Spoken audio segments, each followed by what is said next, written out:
guys, welcome to our channel. வாங்க வீடியோக்குள்ளே போகலாம். அதுக்கு முன்னாடி நீங்கள் இப்போ தான் நம்ம சேனலை ஃபஸ்ட் டைம் பார்க்குறீங்க அப்படின்னா மறக்காமல் சப்ஸ்கிரைப் பண்ணிடுங்க. கீழே தெரியுற பெல் ஐக்கானை கிளிக் பண்ணுங்கள். அப்போ தான் நான் போடுற வீடியோலாம் தொடர்ந்து பார்க்க முடியும். வாங்க வீடியோக்குள்ளே போகலாம். இந்த பூ வாங்கி வச்சு கிட்டத்தட்ட ஒரு 2-3 வாரத்துக்கு மேலே ஆயிடுச்சு.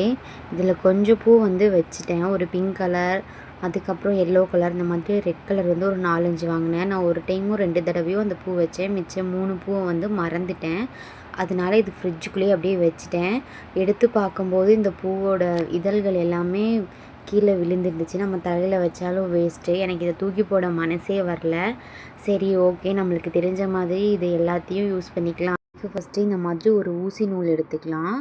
த்ரெட்டு வந்து கொஞ்சமாக விட்டுக்கலாம். நம்ம இது வந்து 3 ரோஸ் தான், அதனால நம்ம கொஞ்சம் த்ரெட் எடுத்து இந்த மாதிரி அடியில் வந்து நல்லா டைட்டாக நாட் போட்டுக்கலாம். நாட் போட்டுட்டு இந்த ரோஸோட காம்பு எடுத்து இந்த மாதிரி குத்தி இந்த நாட்டுக்கு மேலே வச்சுக்கலாம். ஏன்னு பார்த்தீங்கன்னா இந்த இதழ் எல்லாமே கீழே விழுகாமல் கொஞ்சம் க்ரிப்பாக நிற்கிறதுக்கு தான். இதழ்களை எடுத்து நான் மடிக்கிற மாதிரி இந்த மாதிரி மடிச்சுக்கோங்க.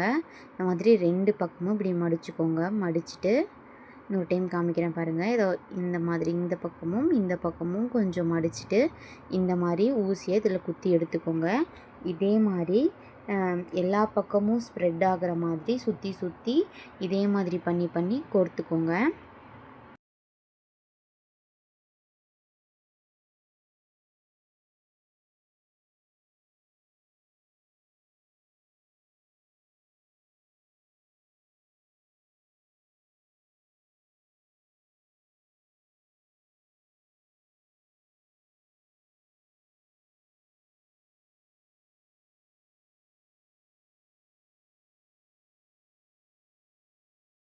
எல்லாத்தையும் ஒரே டைமில் கொடுக்காமல் கொஞ்சம் ஸ்ப்ளிட் பண்ணி இந்த மாதிரி கோர்த்துக்கோங்க. கோர்த்துட்டு பொறுமையாக இந்த காம்பு நம்ம ஃபஸ்ட் எடுத்தோடனே நம்ம வந்து இந்த மாதிரி கோர்த்து வச்சுருப்போம்ல, அந்த காம்பு கிட்ட கொண்டு போய் விட்டுருங்க.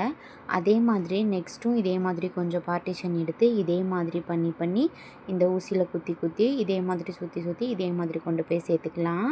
அடுத்தது பாருங்கள், அவ்வளோதான், பூ கட்டி முடிச்சிட்டோம். இது கொஞ்சம் இதழ்கள் வேஸ்ட் ஆயிடுச்சு. இப்போ இந்த சைடு இருக்க த்ரெட்டையும் இந்த சைடு இருக்க த்ரெட்டையும் நல்லா டைட்டாக ஒரு நாட் போட்டுக்கலாம். ஏன்னு பார்த்தீங்கன்னா அப்போ தான் இது வந்து கீழே கொட்டாமல் இருக்கும். இல்லை எங்களுக்கு நான் வந்து தொங்க விட்டு வைக்கிறவங்கக்கிட்ட எச்சா பூ இருக்குது அப்படின்னா நீங்கள் இந்த சைடும் அதே மாதிரி நான் சொன்ன மாதிரி காம்பை வந்து கடைசியாக கொடுத்துட்டு ஒரு நாட் போட்டுருங்க. கீழே உதிர்ந்தே போகாது. ஆனால் நான் வந்து இன்றைக்கி என்கிட்ட கொஞ்சம் பூ இருக்குது அப்படிங்கிறதுனால ரவுண்டாக கட்டிட்டேன்.